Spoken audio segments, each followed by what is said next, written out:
Hello, good afternoon, everyone. It's great to see you here. Thank you very much, Olga and Nikos, for the kind invitation. Today, we are talking about something that actually affects every part of the ship management, how digital tools, data, and AI actually are changing the way that we work, the way that we make decisions, and the way that we prepare for the future. This panel is not about the future, though. It's about something that it is already happening around us. And in order to explore that, we are fortunate to have a fantastic panel. Mr. Vassilis Mavrogiannis, who is the co-founder and chief maritime officer from Ask Chief. Mr. Yiannis Kourkoulis, who is a vice president and board member of Best Oasis Limited and CEO of Armi Shipmanagement. Mr. Mark O'Neill, President and CEO of Columbia Group and President of InterManager. Mr. Konstantinos Stampedakis, co-founder and managing director of ERMA Tech Group. And Mr. Ben Richardson, Chief Executive Officer of Sulnox. So let's dive straight in. Yanni, with your experience managing different operational profiles, where do you see technology and artificial intelligence having the most immediate and practical impact on day-to-day ship management? Thank you very much, everyone. Thanks for the question, Maria. So, as you mentioned, we manage a mixed fleet of bulkers, tankers, and offshore units. So technology is quite useful for us. I don't have something fancy to say about AI. It's quite the simple tasks that we find technology helpful on a day-to-day basis. It's the monitoring of our vessels, of the condition of our vessels, the machinery, the main engine, the auxiliary engines. That helps us have a proper plan for the maintenance and avoid unplanned off-hires. Having said that, we also find quite useful tools like the weather routing, because we can actually do voyage and fuel optimization, which also means that in the present era of low emissions norms and this kind of things, it's quite useful to be able to do so. My only concern is that all these new apps and maybe a lot of technology gives a lot of data, which I'm not pretty sure if we can, all of us, filter down the data that we really need, or we get consumed by all this data. Thank you, Yanni. None of this works, though, I cannot proceed without the people who use the tools and the data on board and ashore. So I would like to ask Mark that the human is always at the center. How do you make sure that technology support and doesn't replace the judgment and the experience of the seafarers? Good afternoon, everybody, and thanks to Capital Link for inviting me to be on this esteemed panel. Look, personally and as an organization, we have nothing against technology replacing human endeavor if that makes absolute sense. And like everything in our businesses, whatever we introduce has to be compelling. It has to be competent and tested. It has to be relevant to our business. We're not going to introduce technology, be it digitalization or AI, for the sake of it. It has to be absolutely relevant to our business. Our business is a people business, both on board vessels and in the office, so we have to bear that in mind. And there has to be a sufficient regulatory framework in place to govern that technology. So we're very, very far away from digitalization, AI, technology replacing human endeavor, whether it's on board our vessels or ashore. What I think is really, really important for the purposes of AI and the use of AI on board vessels and indeed ashore is that there is proper governance wrapped around it. And we just, I think it was written in the press recently, but we've just employed ex-partner of Deloitte's as head of our AI to really put that governance in place ashore and importantly on board the vessels, where everybody in their enthusiasm to embrace this new technology and this new potential, and in wanting to serve what they think are the interests of the company, could potentially download very damaging documents into the ChatGPT or whatever public available AI chat box there is out there. So very, very important to put governance in place to ring fence risk and protect information. Thank you, Mark. I would like to bring in the operational now intelligence perspective. Vassili, your work focuses on turning operational knowledge into something structured and usable. What is the biggest inefficiency that you see in ship management that AI can realistically solve first? Thank you, Maria. It's great to be with you here today.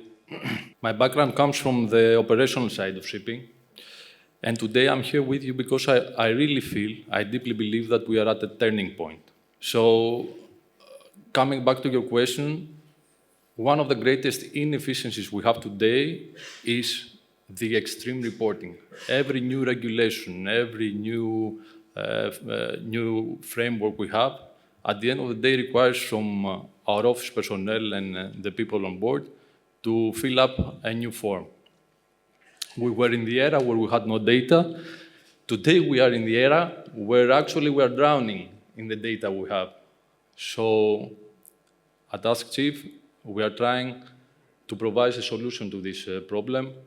We are actually providing options to the users to convert this form filling to a conversation describing the problem, describing the actual job, describing what actually is happening. So I really feel that today, with the technology we have, we can shift from what we had before, just logging data. We can now have a complete guidance with these systems on what has to be done next. We will stay on the data that actually underpins the performance, the compliance, and the risk. Because ultimately, the data is the way that we use, determines the quality of the decision that we make. I would like to ask Konstantinos. Konstantinos, you sit right at the intersection of regulation, data, and operations. What is the biggest gap today in how industry uses data for the decarbonization? Good morning, everyone. Olga, Nicola, thank you so much for the invitation. Maria, thank you for chairing this STEAM panel. And thanks for the question. So the biggest gap is the disconnect between the current regulatory reporting data and the operational decision-making data. Today, unfortunately, data is largely backward-looking, compliance-driven, and manually assembled. It is optimized to fulfill current regulatory bodies requirements like IMO and European Union, and not to support real-time operational choices on board or at a fleet level. As a result, data today is fragmented. Engine logs, noon reports, fuel delivery notes, sensor readings are very are fragmented, locally stored on board the vessel or within the devices. Accuracy, and this is a very important point, accuracy is verified months later when corrective action is no longer possible, is no longer an option. And last but not least, operators cannot translate compliance metrics into actionable levers like speed optimization, route optimization, machinery loading, or retrofit return of investment. So, as a conclusion, today, decarbonization is still treated as a reporting exercise and not as a continuous operational optimization challenge. And this is what we need to do in the years to come. Thank you. Could I just throw a comment in there? Please. I mean, I think all this talk about data, most of the owners and operators and managers sitting in the audience here have various forms of optimization platform. And we have our OneLink platform. looking at the collation and the review of data. And I think all of us here collect and analyze that data as much as we're able to within the confines of our organization or the wider platform if we're a provider of services to owners and operators. I think what the problem is, if we're looking at collection and use of data in a decarbonization framework, is that we're just scratching the surface. Unless that data flow goes through to the terminal or the port, goes through to the on-carriage, goes through to the haulage, to the aviation, to the rail, then what is the point? All we're doing is optimizing our own particular organization's decarbonization or optimization strategy. We're not actually allowing that data flow to go right the way through from port of loading to arrival on the customer's desk or table. And I think that is the problem, and that's the challenge that the shipping industry faces, and that's why we have to integrate more with the wider logistics sector in order to enable that data flow to take place. If we do that, then data can be used, as we are all using data in our organization, then that data can be used to achieve real forward steps in decarbonization and optimization. Thank you very much, Mark, for your comment. Indeed, the decarbonization, digitalization, data, they go hand in hand. I would like to stay back a little bit on the fuel performance, and I would like to ask Mr. Ben Richardson. Ben, your solution focuses on combustion and fuel efficiency. Where do you see artificial intelligence contributing most to evaluating and optimizing the fuel performance? Well, thank you, Maria, and thank you, everybody, for inviting us to this esteemed panel. So Sulnox, for those that you don't know, invent products which improve combustion. We thereby reduce fuel consumption and we reduce emissions. And what my mantra is that when we measure, then we can perform. And what I'm pleased to say is that for all the pain of regulation, we now see over the last 5 years, shipping companies investing in technologies which are able to give real-time data around fuel, around the weather conditions and the loads on the engines, etc. And you now end up with a considerable data set on which you can now put machine learning and then ultimately AI. So there's correlations in data that we don't know, we don't understand. You know, we assume that if we reduce the load, we slow steam, we consume less fuel, but that might not always be the case when you factor in other specifics. So the more data you get, the more chance you have of proving solutions like ours, which save fuel today.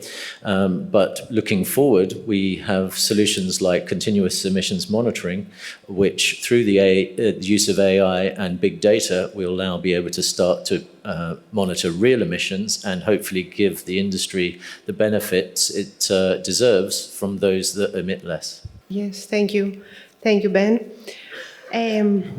I would like to ask Yiannis, going back to the ship management side, how do you feel technology indeed truly reduced the operational risk, or it just shifted into new areas where we need to understand better? Okay, that's not a quite easy reply, to be honest. I mean, if I had to say in a word, I would say it does both. I mean, it's both. It can both help, but it also at some points increases the risk. What I mean to say is that obviously when you have all this technology and AI, you have a lot of ways to monitor a bit better the performance of the vessel to avoid human errors due to pressure or anything. And also you get consistent reporting. My concern is that, first of all, of course, we have the cybersecurity issue, but except for that, we also have the matter of over-reliance on technology and AI. I'll give a simple example that everyone can understand. A few months back, my car had a damage. I called immediately the workshop, and they were like, please bring it on, don't drive it any longer. So I sent the car there. It took them 10 days to fix the damage, and then they explained to me what was the case. I realized at that point that I had the same damage 10 years ago at a simpler car, obviously, due to the lack of technology, from the same brand. Back then, it was repaired at 1/10 of the cost and only in 2 days. The reason is that right now everyone just plugs on a computer the equipment, and they wait for whichever is the manufacturer to tell them, we will send you the spare, and wait for it to be totally replaced. We don't want our engineers, our people on board, to disengage from hands-on experience. They have to be able to resolve the issue quickly and efficiently. Thank you very much, Yiannis, for this statement. I would like to ask Mark, now changing a little bit to the people and to the human side of the digitalization.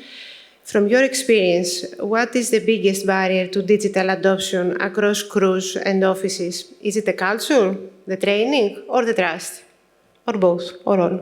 I think the biggest block to adopting digitalization or optimization is this misconception in the market that these solutions are so expensive.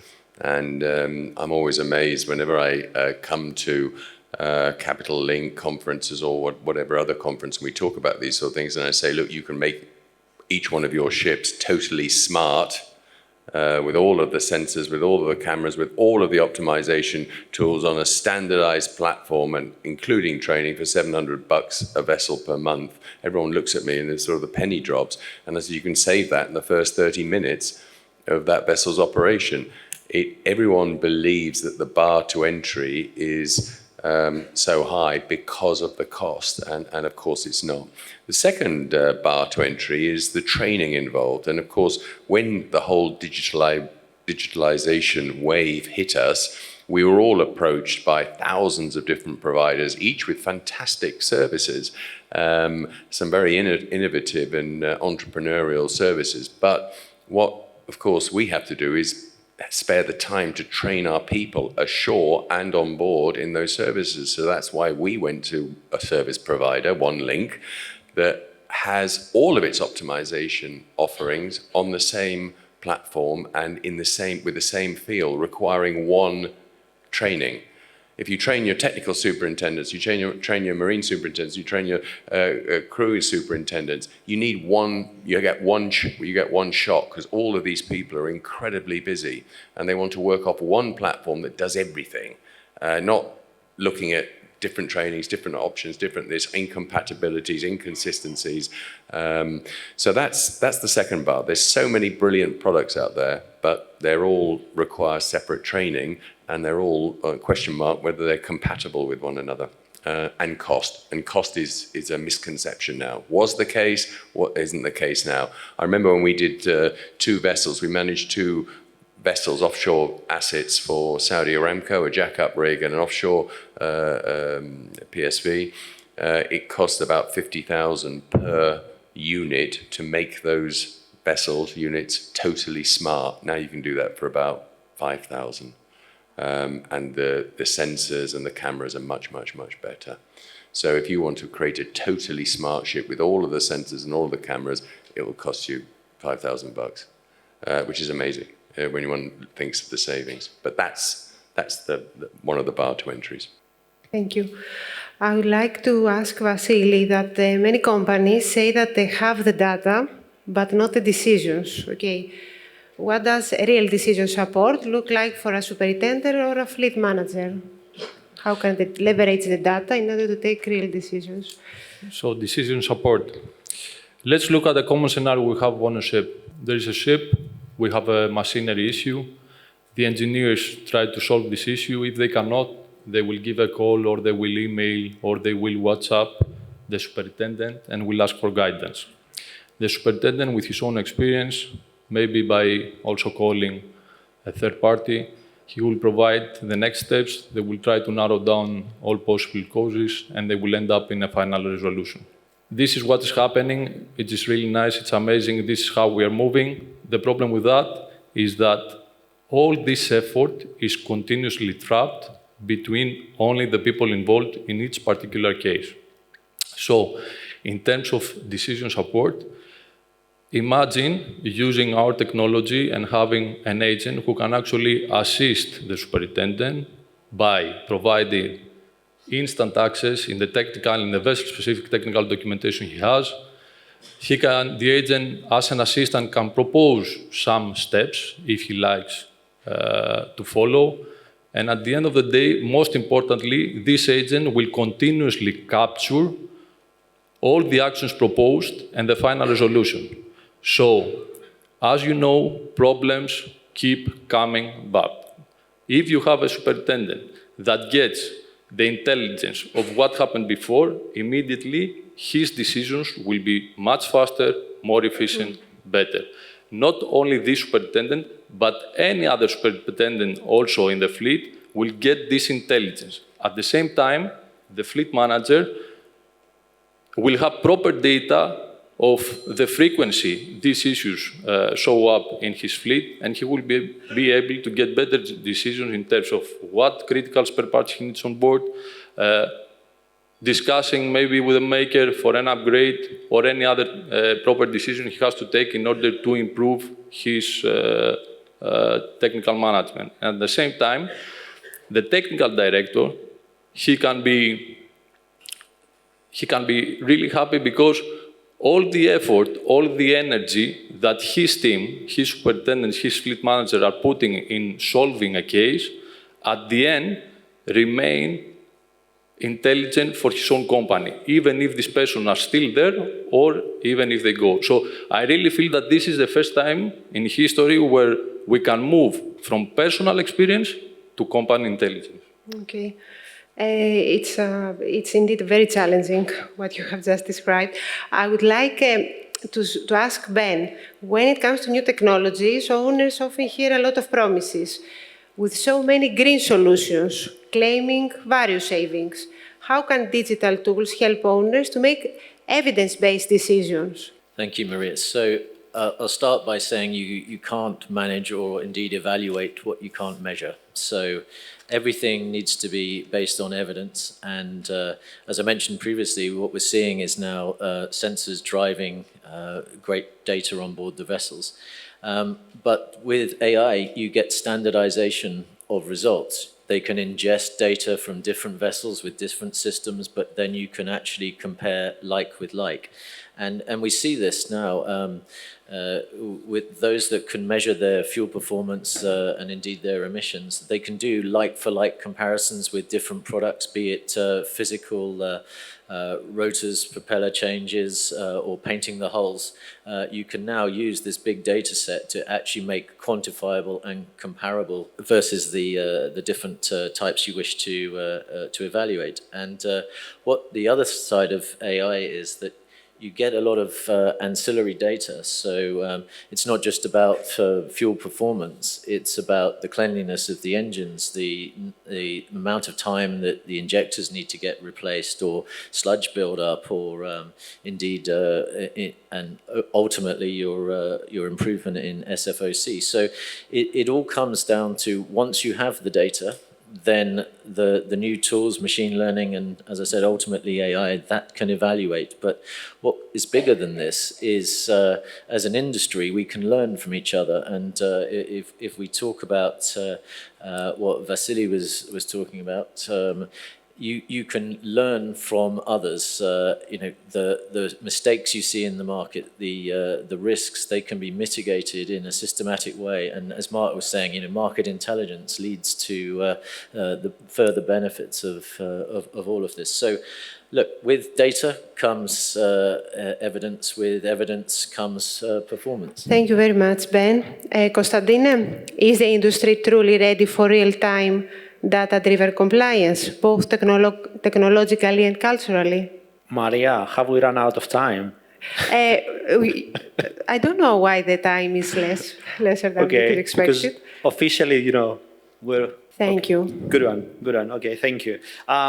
So, in short, okay, what AI does today, okay, AI shifted emission management from manual reconciliation to automated self-validating system. This is a very poor use of AI, according to my opinion. AI can add value on 3 different layers. First of all, we can have data validation and anomaly detection, since we can cross-check fuel consumption, engine power, voyage profile, sensor data in real time, while at the same time, AI can flag inconsistencies instead of during annual checks of what went wrong. Second, it provides a model-based emission estimation. By the use of physics-informed and machine learning models, it can fill the gaps when sensors are not reading data or they're reading fault data. And the third layer, it provides automated reporting and regulatory mapping. So from a single source of data, we can feed multiple regimes like IMO reporting, EU reporting, or charter requirements. Therefore, it cuts administrative costs dramatically and reduces compliance risk. So as a result, today, AI does not just improve accuracy. It removes friction, allowing crews and short teams to focus on operations rather than paperwork. This is how I see AI as a first step coming into shipping operation. Thank you, Konstantinos. Mark, how do you see the role of ship management evolving as AI automates more processes? Thanks, Maria. Firstly, I think AI and technology will lead us down the more realistic road to decarbonization as opposed to alternative fuels. I think that is clear now, and that will involve optimization, huge optimization that we're able to achieve now, irrespective of the fuel type.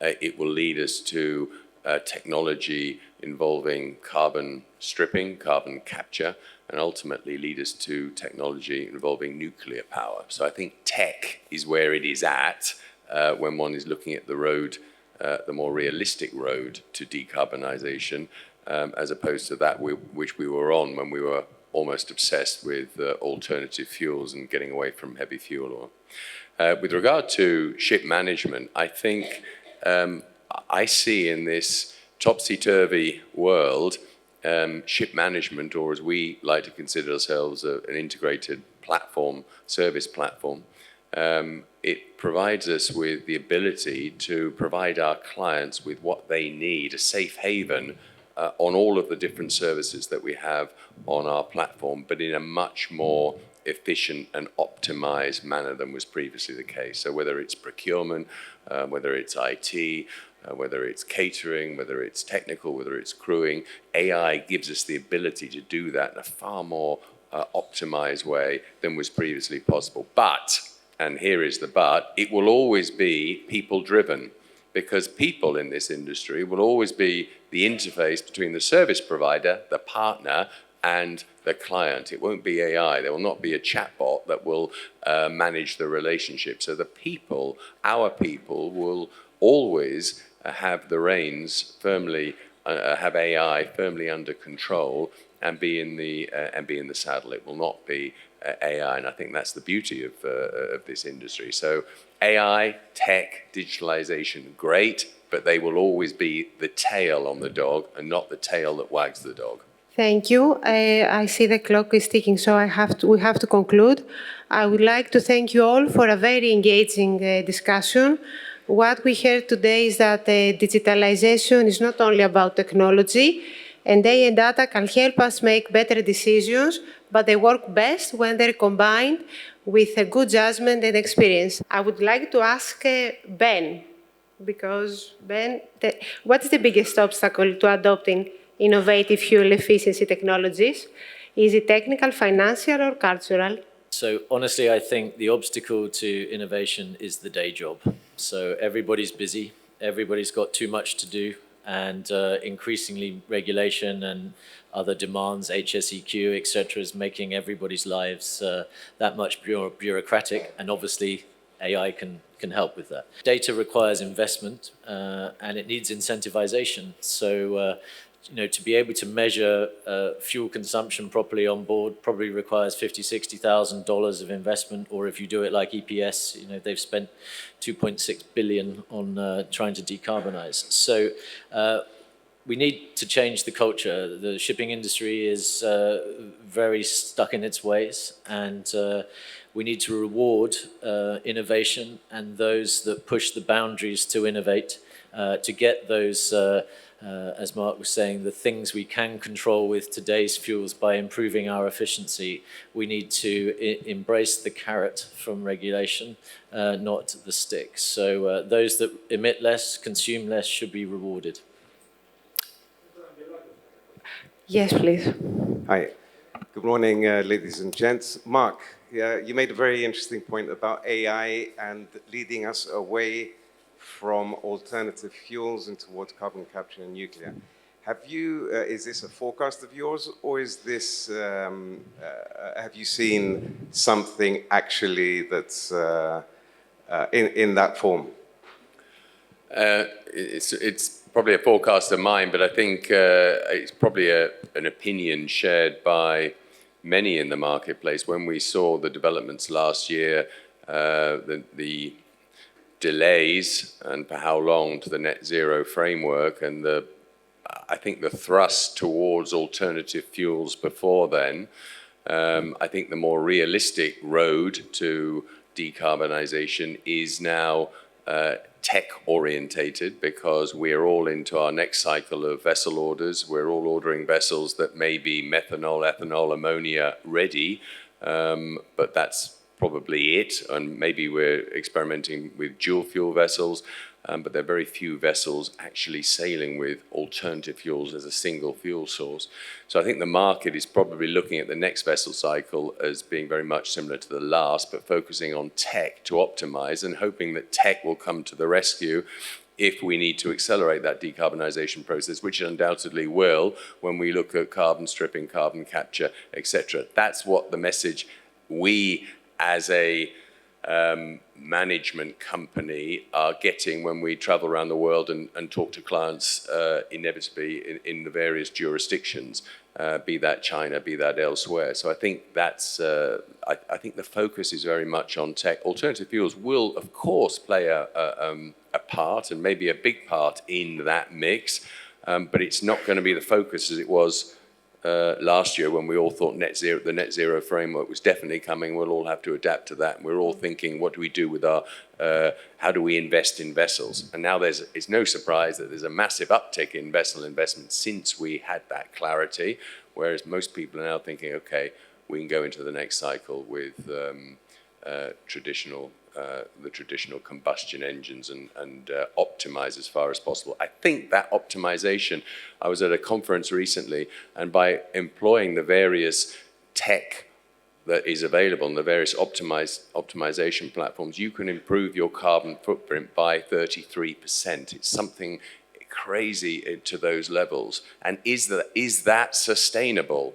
I would argue that it probably is sustainable, and that you're doing your bit for sustainability, and that will only get better and better and better as we go forward. So yes, it's a forecast. It's our forecast for what it's worth, but that's certainly the basis on which we, wearing our ship owning hat at the top level too, have looked at this, where we are looking at alternative fuel ready as opposed to alternative fuel capable. I would like to ask Yanni, how you can see digital tools support better the life cycle decision making from the operation until the end of the life of the vessel? Okay, interesting question. I mean, our group, except for the ship owning part, of course, has a ship recycling part. And we have faced many times a difficulty because many owners, and older vessels especially, do not have a digital file, which means that even for an incline experiment, we may have to wait for 10 days in order to get it. Having said that, obviously by having, nowadays it's quite easy from day one of owning a vessel to have a digital file, monitor the maintenance, the retrofits, and everything that has taken place on the vessel, any incident. It's quite important to me. I mean, I honestly believe that if we properly digitalize a vessel, it will be easier, better, more efficient, and more valuable throughout the life of the vessel until the recycling process of the vessel. We only have gains to get out of this. No, definitely, for sure, because the asset is usually the vessel and the data of the shipping company, so that makes sense. At this point now, we can conclude. Thank you very much again for your presence here. Thank you very much for the nice conversation that we had.